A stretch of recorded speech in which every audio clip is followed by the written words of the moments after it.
Sound take 7 action.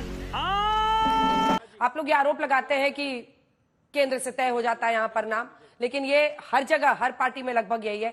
लेकिन यहाँ पर तो जिसका नाम तय होता है फिर वो चुपचाप काम करता रहता है। लेकिन आप जहां जहां नाम घोषित भी करते हैं, जैसे आपने गहलोत साहब का किया तो वहां सचिन पायलट जी नाराज हो गए, वहां पर कमलनाथ का किया तो ज्योतिरादित्य सिंधिया नाराज हो गए, वहां पर बघेल साहब का किया तो टी.एस. सिंहदेव नाराज हो गए, हिमाचल में सुक्खू साहब का किया विक्रमादित्य नाराज थे, वहां पर आपको एच.डी. देवेगौड़ा का भी सामना करना पड़ रहा है सिद्धारमैया के साथ कर्नाटक में।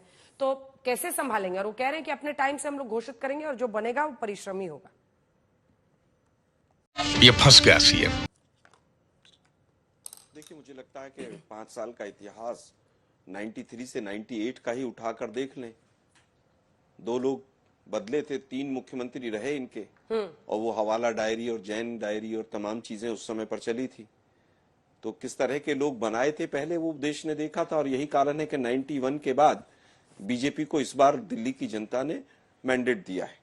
असम में इनको 40-42 दिन लगे थे मंत्रिमंडल बनाने में। राजस्थान में पर्ची वाले मुख्यमंत्री बने थे, उसमें भी कई हफ्ते लगे थे। और ये कह रहे हैं साहब वो बिल्कुल कर्मठ कार्यकर्ता होगा। हेमंत बिश्व शर्मा भी इन्हीं का कर्मठ कार्यकर्ता था, जिसके खिलाफ ये सीडी लेकर आए थे कि ये भ्रष्टाचारी है, महाभ्रष्टाचारी है, और फिर उसको सीएम बनाया था उन्होंने। तो सही पकड़े हैं। सरप्राइज कौन कहां देता है वो तो पूरा देश देखता है। पंडित जवाहरलाल नेहरू जो 10 साल के करीब जेल में रहे, 10 साल से भी ज्यादा, उनके लिए कह रहे हैं कि साहब वो सरप्राइज थे। मतलब जिस व्यक्ति ने 10 साल तक जेल में अपना जीवन बिताया हो, सब कुछ छोड़ के स्वतंत्रता आंदोलन लड़ा हो, लड़ाई लड़ी हो, वो इनके लिए सरप्राइज है। इनके लिए तो वास्तव में जो आरएसएस के लोग जो भर्ती करा रहे थे शायद उनमें से ही बनना चाहिए था। या जो आप अंजना जी आपने नाम गिनाए, टी.एस. सिंहदेव साहब भी डिप्टी सीएम रहे, डी.के. शिव कुमार जी भी डिप्टी सीएम हैं।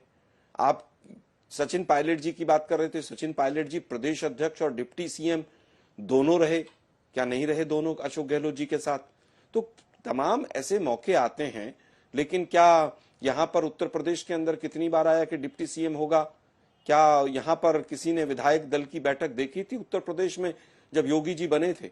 हमें तो पता चला था कोई लखनऊ में गेस्ट हाउस था, उसके फर्स्ट फ्लोर पे वेंकैया नायडू जी बैठे थे जाकर काफी देर तक। खैर वो एक अलग विषय है। बात आज की ये है कि जब सब कुछ बहुत अच्छा है और कर्मठ कार्यकर्ता बनना ही है तो फिर 10 दिन क्यों लग रहे हैं? 10 दिन तक दिल्ली बिना कैबिनेट के, बिना मंत्रिमंडल के, बिना सीएम के क्यों है? और ये तो दिल्ली की सरकार नहीं है, गवर्नमेंट ऑफ एनसीटी है, नेशनल कैपिटल टेरिटरी। इसमें बाहर के भी जो तमाम क्षेत्र जुड़े रहते हैं उनका भी प्रावधान किसी ना किसी रूप में रहता है। अब बात आती है यमुना जी की। बहुत अच्छी बात है, अगर यमुना जी साफ होंगी तो सब जाएंगे। तो गोमती माँ तो साफ हो ही गई होंगी लखनऊ में, तापी रिवर जो सूरत के किनारे है वो भी साफ हो गई होंगी, और माँ गंगा भी बिल्कुल पूरी तरह से साफ होंगी। और यमुना को साफ करने में केंद्र शासित प्रदेश है, किसी ने बीजेपी को नहीं रोका था, इन एलजी साहब को भी नहीं रोका था, जो आज अब बाहें फैलाकर यहाँ पर यमुना जी की साफ करने की बात कर रहे हैं। इस वीडियो के सामने आने के बाद सवाल तो बनता ही है। इसका मतलब तो सीधा सीधा यह है कि हमारी सरकार होगी तो हम साफ करेंगे, सरकार नहीं होगी तो हम गंदी पड़ी रहने देंगे। तो ये दोगला जो व्यवहार है दिल्ली के साथ, ये बीजेपी हमेशा से करती आई है। अब हम पूर्ण राज्य के दर्जे की भी बात कर लें, इन्होंने तमाम राज्यों में कहा कि मैनिफेस्टोज में कहा कि हम पूर्ण राज्य का दर्जा देंगे। अब मैं इनसे पूछना चाहता हूं, क्या पूर्ण राज्य का दर्जा? अब तो केंद्र में भी दिल्ली में भी आप ही की सरकार है, क्या दिल्ली को पूर्ण राज्य का दर्जा मिलेगा? क्या आपने अपने कभी मैनिफेस्टो में रखा था कि नहीं रखा था? और जब सीएम के 11 चेहरे आज तक के पास हैं तो इनको कहना चाहिए भाई ये है। लेकिन सुधांशु जी जाते जाते ना आज तक पे बैठते बैठते की पर्ची भूल गए मेरे पास। खबर इस वक्त आ रही है, जरा आपको रोक रहे हैं। नए मुख्य चुनाव आयुक्त चुनने के लिए बैठक हो रही है। ये बड़ी खबर इस वक्त की। प्रधानमंत्री नरेंद्र मोदी, राहुल गांधी नेता विपक्ष के तौर पर और गृह मंत्री अमित शाह के बीच ये बैठक है। नए मुख्य चुनाव आयुक्त के नाम पर चर्चा। राजीव कुमार के कार्यकाल खत्म होने की वजह से अब ये नए मुख्य चुनाव आयुक्त की नियुक्ति का मुद्दा है, जिसे प्रधानमंत्री नरेंद्र मोदी, राहुल गांधी और अमित शाह बैठक में शामिल हैं। हमारे यहाँ ऐसा ही होता है। देखिए, मुझे लगता है कि अब दिल्ली को एक ऐसा मुख्यमंत्री चाहिए, कैबिनेट चाहिए जो दिल्ली के लिए काम कर सके। बीजेपी को इसमें बिल्कुल किसी भी सूरत में कोई विलंब नहीं करना चाहिए। चलिए ठीक, फटाफट शपथ ग्रहण हो और तमाम जो आपने वायदे घोषणाएं की हैं उन घोषणाओं को पूरा कीजिए आप दिल्ली की जनता के लिए। ठीक है, सुधांशु जी से इसका जवाब लेंगे। कुलदीप जी जल्दी से आप जवाब दीजिए। और विधायक जी आपने बताया ही नहीं कि यमुना जी की आरती में गए कि नहीं विधायक जी? हम तो 2017 में भी गए थे। अच्छा, हम तो 2018 में भी गए थे यमुना जी की आरती में। शुरुआत ही हमने की थी यमुना जी की आरती की, दिखावा नहीं किया हम लोगों ने। अंजना जी मेरी बात प्यारी समझ गई। 93 से 98 तक बीजेपी की सरकार रही। वो सरकार दिल्ली को लूट खसोट की सरकार थी। 3 मुख्यमंत्री बदले। मैं चाहता हूं कम से कम ऐसा दोबारा न दोहराए, क्योंकि उसके बाद 27 साल बाद बीजेपी दिल्ली में आई थी। और मुझे लगता है अब की बार फिर ये लूट खसोट सरकार बनेगी तो फिर ये 28-27 साल बाद दोबारा दिल्ली के अंदर आएंगे। पहली बात ये, इन्होंने कहा वरिष्ठता के आधार पर आतिशी जी को नहीं बनाया गया। अब मैं पूछना चाहता हूं इनसे, यहां पे बैठे सुधांशु जी, आप वरिष्ठता के आधार पर बनाएंगे तो मोहन सिंह बिष्ट जी आपके सबसे वरिष्ठ हैं, उनको बनाने जा रहे हैं क्या? या किसको बनाने जा रहे हैं? नाम का खुलासा कीजिए। आप वरिष्ठ के आधार पर किसको बनाने जा रहे हैं? या स्टेम मुख्यमंत्री बनाने जा रहे हैं? आप ये तय कीजिए कि आप किसको मुख्यमंत्री बनाएंगे। और वरिष्ठ के आधार पर बनाएंगे तो क्या आपकी कैबिनेट वरिष्ठम के आधार पर होगी दिल्ली के अंदर? अब की बार जो 8-8 बार के विधायक रहे हैं, 4-4 बार के विधायक रहे हैं, किसको मुख्यमंत्री बनाने जा रहे हैं? किसको कैबिनेट में जाए? खुलासा कीजिए। तो ये इतना छोटा पहले कभी नहीं हुआ होगा। अगर पॉलिसी शराब घोटाला करने में पॉलिसी केजरीवाल जी लेकर आए तो अप्रूवल बीजेपी के एलजी ने दी और बीजेपी के तमाम कॉर्पोरेटर्स ने दुकान खोलने की परमिशन दी। अभी कह रहे हैं कि साहब वो अमेरिका में बहुत बिजी थे, वहां पर टैक्स लेकर आए हैं 25 से 30% मैक्सिमम आइटम्स पर। ब्रिक्स के लिए क्या क्या सुनकर आए हैं। और हमने तो देखा कि एलन मस्क के बच्चे भी मोदी के साथ खेल रहे थे। तो आज ये विषय नहीं है कि आप अमेरिका में हैं या कहां हैं। आज तो मोबाइल का जमाना है, इंटरनेट का जमाना है, सब चीजें हैं। क्या 10 दिन आपको वहां पर 10 मिनट लगने थे किसी का फैसला करना है नहीं करना है? और अब तो आए भी कई दिन हो गए हैं। क्या ये कह रहे हैं कि दिल्ली साफ कर देंगे हम? मैं तो बार बार पूछ रहा हूं, कानपुर साफ हो गया? कानपुर की हवा साफ हो गई, गाजियाबाद की साफ हो गई, गुड़गांव की साफ हो गई, सोनीपत की साफ हो गई। दिक्कत हमें यह है कि ये डमी मुख्यमंत्री बैठाते हैं। उड़ीसा के मुख्यमंत्री का पूरे देश में से मैक्सिमम लोगों को नहीं नाम पता होगा। छत्तीसगढ़ के साय साहब का तो पता है, पूरा नाम नहीं पता होगा। और ये मैं कह रहा हूं बार बार, सुधांशु जी पर्ची मेरे पास छोड़ गए। इस पर्ची पे मुख्यमंत्री का नाम लिखा है। ये तो पर्ची वाला मुख्यमंत्री बनाते हैं, जाके स्टेज पे पर्ची खुलती है। अब इनके ये भी डेमोक्रेसी की बात करने लगते हैं।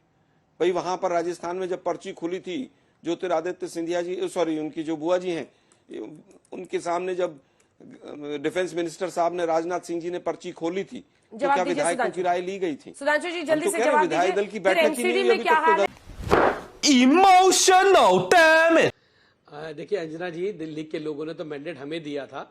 भारतीय जनता पार्टी चोरी से, चुपके से, डरा के, धमका के, ईडी का, सीबीआई का प्रयोग करके लोकतंत्र की हत्या करने का काम भारतीय जनता पार्टी इस देश में करने का काम करे। दिल्ली के चुनावों में भी इन लोगों ने कैसे वोटों को कटवाया, कैसे वोटों को जुड़वाया, कैसे वोटों को हमारे नेता कांग्रेस की तरह नहीं है, हमारे नेता लालच प्रूफ है, लालच प्रूफ है आप लोग कहते थे। भ्रष्टाचार के खिलाफ वाली पार्टी थी ना सर। अंजना जी, जब किसी को डराया जाएगा, धमकाया जाएगा, ईडी और सीबीआई से डराया जाएगा, जब सारी एजेंसियां भाजपा में शामिल होकर काम करेंगी तो नतीजा यही होता है। दूसरी बात ये, हमें दिल्ली के लोगों ने मैंडेट दिया था एमसीडी के अंदर। हमने 2 वर्षों में एमसीडी का जो कूड़ा था साफ करने का काम किया। और दिल्ली के अंदर बता दूं आपको कि 18 साल में भारतीय जनता पार्टी के राज में सफाई कर्मचारी की स्ट्राइक रहती थी। 2 साल से एमसीडी के कर्मचारियों को 1 तारीख से लेकर 9 तारीख तक उनके खाते में सैलरी देने का काम आम आदमी पार्टी ने किया, क्योंकि ईमानदार सरकार हमने चलाने का काम किया। ये बड़ी अच्छी बात कही आप।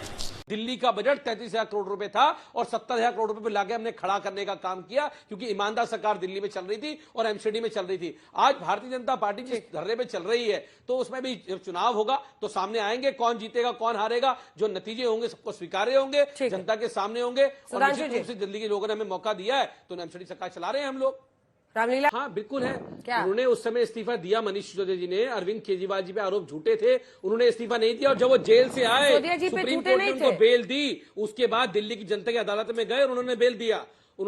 हाँ झूठे थे, आरोप झूठे थे, उनका व्यक्तिगत निर्णय था, उन्होंने इस्तीफा दिया। उसमें क्या है?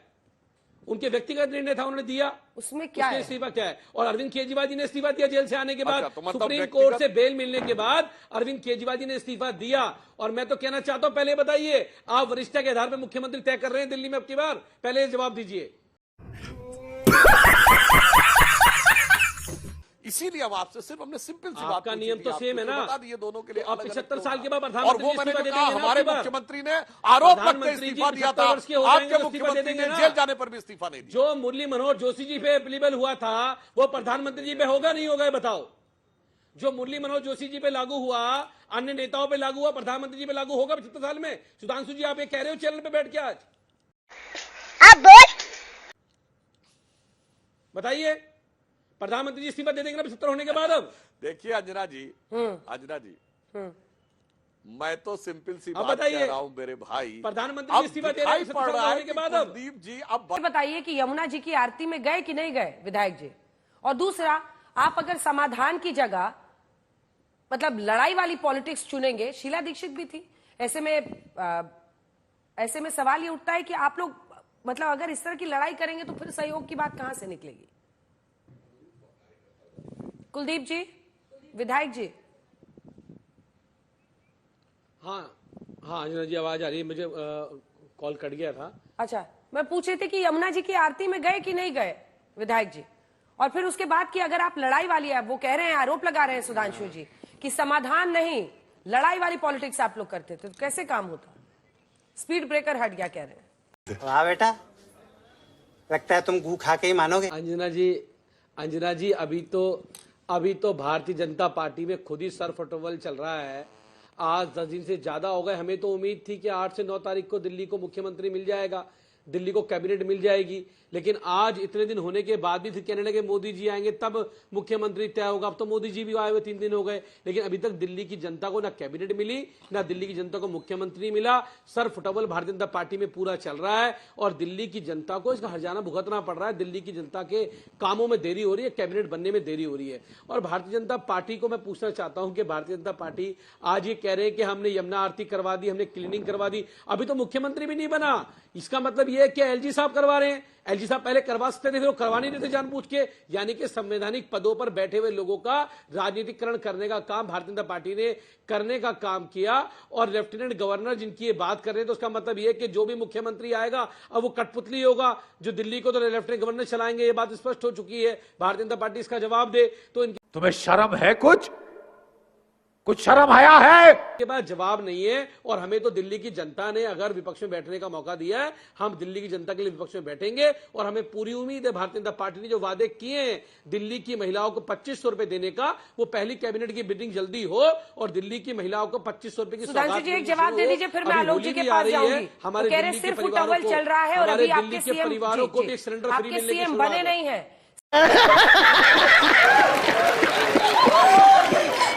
खत्म, bye bye, tata, goodbye, गया।